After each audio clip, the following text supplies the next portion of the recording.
So hi mga KD, welcome back to my vlog again, and of course, please subscribe my YouTube channel KD Vlogs Official, and with my, of course, mga aking mga kaibigan. Hello, kaway kayo dyan. Ayan. So guys, ayan mga KD, kanina kasi kumain kami sa Diwata Paris Overload. After namin kumain, pumunta kami dito, syempre nagbanding kami, and ito ng aming honest review sa Paris ni Diwata. So ito po ay review lang namin base sa kung ano yung panlasa namin sa Paris ni Diwata. So, hindi ito inaano namin na as negative, pero base lang doon sa pagkain na tinikman namin. So, tatanungin ko isa-isa mga kaibigan ko kung ano yung reaction, ano ba tawag dito? Ano yung mga, ano nyo? Panlasa? Or ano bang masasabi nyo sa Paris Overload ni Diwata? So, ang una kong tatanungin, Matabang siya. Hindi muna ako naglagay kasi baka... Matabang, medyo matabang siya. Tapos, medyo madumi lang yung ano. Pero sa 100 pesos naman, medyo sulit na. Ulit. ayan. Honest review. Pagdating sa price, worth naman siya kasi kumpleto ricados, may kanin, may rice. Sa panglasa 1 to 10 rate ko mga 5. Tapos pagdating naman sa place, pwede naman siya i-improve, pero kanina parang hindi siya worth. Yun nga lang. Honest review sa ano, Paris Kay Diwata Paris Overload. I-rate ko siya sa ano, 1 to 10, siguro 5 din. 5. Yes. Bakit 5? Ano, para sa 50-50 na ano, 'di ba? 5 kasi 10, Oo. 'di ba? Kalakalahating ano.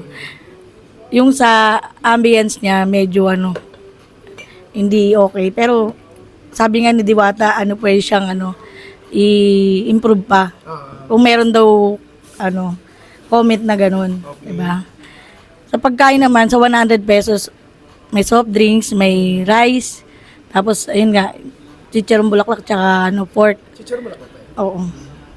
Okay na din. Crispy nga siya.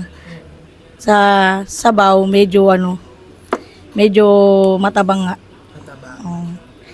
So yun lang yung honest review. Yes. Ay, honest review kay Diwata. Una sa lahat, napaka-solid ng ng negosyo na nabuo mo. When it talks about sa naman, a taste of food, ayun, sa akin, hindi siya kagaya ng ina-expect ko noon na yun na nga, sobrang trending siya, di ba? So, isa rin yun sa dahilan kung bakit dinayo namin yung Diwata Pares. Kasi, inisip ko noon, ano bang meron sa Diwata Pares Overload na yan? Bakit tinatangkilik? Nagkokos pa siya ng napaka-traffic, di ba? So, as I expected, medyo lang ako, medyo disappoint lang naman ng a little lang. Kasi, ang haba rin ng pinila ng iba sa amin para lang matikman yung sarap na sinasabi nila about dun sa Diwata Pares Overload na yan.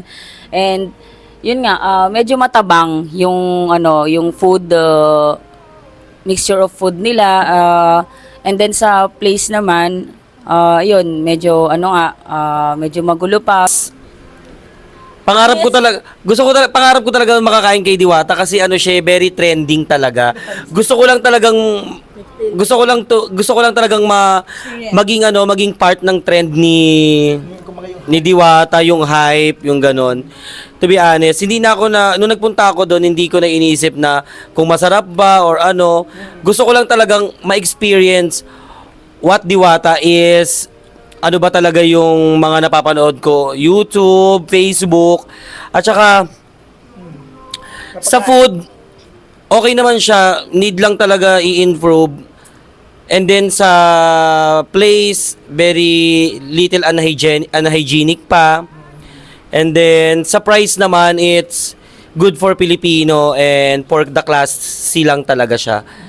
But anyway, good job Diwata, good job. Thank you.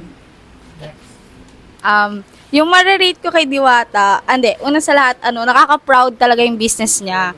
Then, wala pang 1 year, actually mga 4 months or 5 months pa lang. So, parang milyonaryo na talaga siya. And then, nakakatuwa bilang Pilipino din, nakaka-proud yung maging successful yung kabilang nating Pilipino.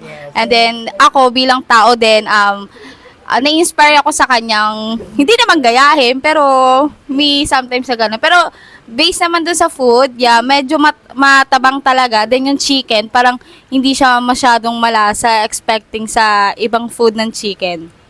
Tapos yung pares, parang medyo matabang talaga. I-improve lang, pero success. Masarap siya. Saka very affordable Yeah. talaga yung price. Very affordable talaga yung price. Good job, Diwata, for making a cheapest meal for every Filipino. Thank you so much.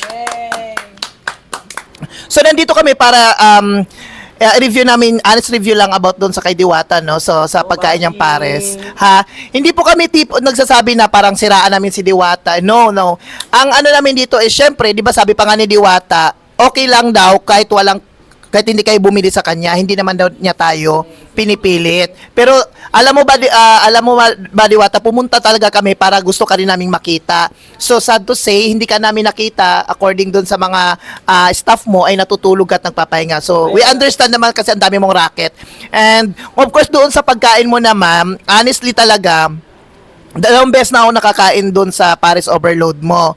So until now, same pa din yung panlasa niya. Kumbaga medyo kulang ng konting timpla, medyo matabang yung pares. Pero yung lasa nung mga ang tawag nito baboy chicharon, ang sarap, sobrang crispy pa, napakasarap. And regarding naman sa environment, alam naman namin talaga na yung pares ni Diwata nag-umpisa sa walang-walang lugar. So nasa tabi lang siya ng kalsada. So naintindihan ng karamihan 'yon. So kahit messy ng konti, alam naman natin na sobrang daming tao, sobrang daming customer ni Diwata, talaga namang hindi na niya kumbaga maisipan pa na kumbaga, i-entertain halos lahat. Kaya, we're so proud of you, Diwata. And lahat kami ay super proud bilang isang Pilipino at isa ding katulad mo talaga naman. So, we're proud of you. Kaya, once again, palakpakan na si Diwata. Yay! Congratulations, Diwata! Thank you so much, guys!